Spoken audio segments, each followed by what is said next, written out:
Hi everyone, my name's Alex Hutchinson, Creative Director on Far Cry 4. I'm Mark Thompson, I'm the Narrative Director on Far Cry 4. Nice to meet you. Nice to meet you as well, and welcome to Karat, our new fictional location. So in Far Cry 4, you step into the shoes of AJ Gale, who is returning to the country of his birth, initially just to scatter his mother's ashes before he gets caught up in what's essentially a civil war. Karat is a fictional place based somewhere in the Himalayas, inspired by places like Nepal and Bhutan, and a bunch of countries from that part of the world.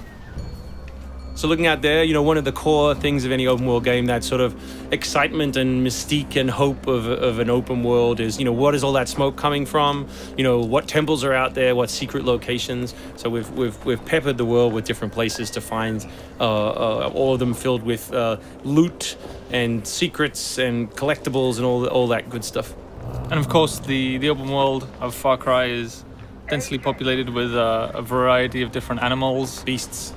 And also that's some kind of yak. I don't even know what that animal was. Yak, I believe. Is it a yak? With next-gen fur. Next-gen fur, that's true. Individually modeled hairs. So you see here with the eagle, you won't see it in this demo, but you can be attacked from above for the first time in a Far Cry game. So we've tried really to play with verticality, to have threats above and below you.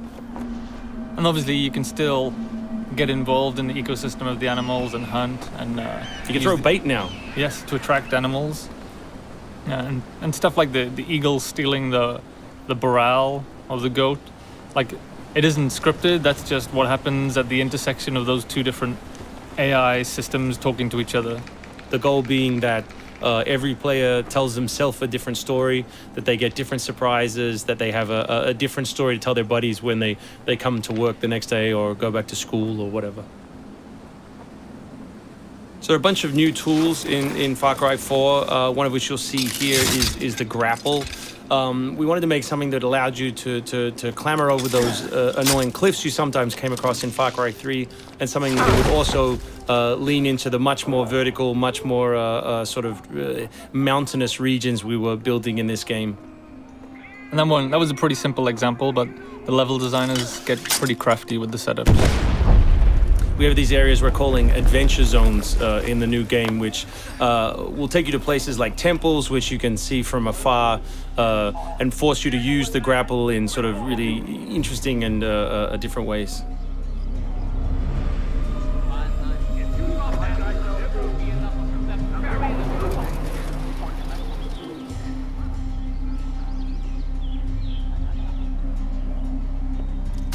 The auto crossbow is a new stealth weapon that we've introduced for Far Cry 4.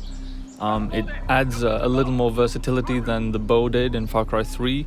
Obviously it sacrifices the long range for rapid fire, but it's still a super useful stealth weapon. So this is one of my favorite bits. If you look down when you're meleeing in the new game, you kick. So you can do all kinds of fun setups such as that. Kicking things is hilarious. I expect people around the world to be kicking rocks, explosive barrels, dead bodies come November.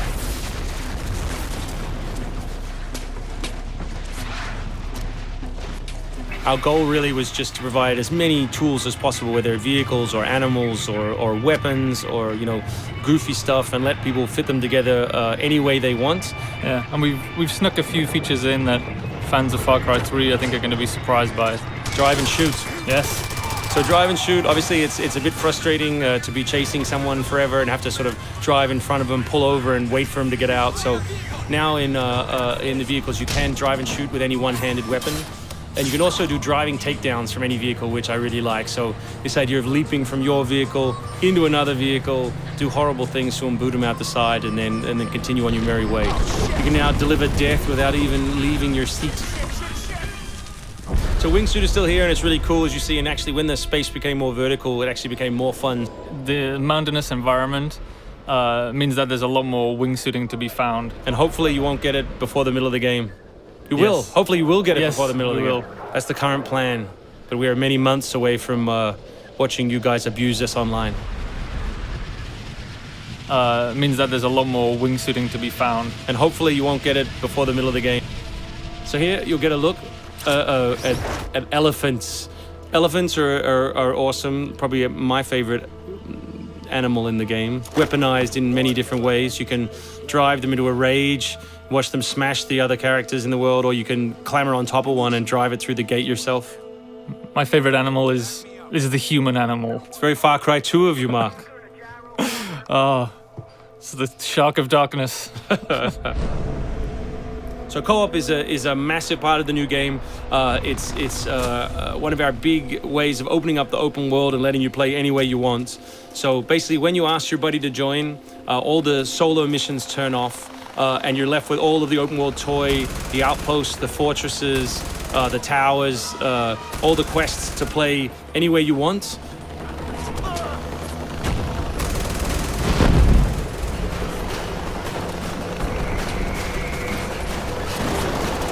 All right, let's do this.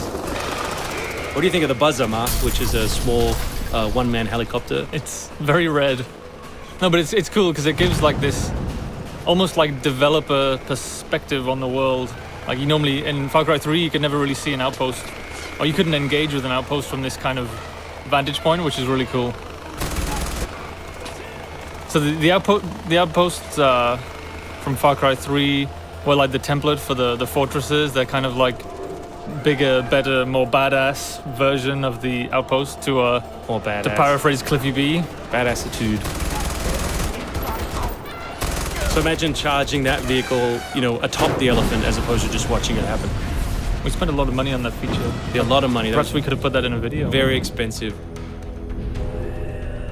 So thanks everyone for watching. We really appreciate your time, and we look forward to showing you a whole lot more gameplay in the coming months. The game ships, of course, November 18th worldwide on PS3, PS4, Xbox 360, Xbox One, and PC.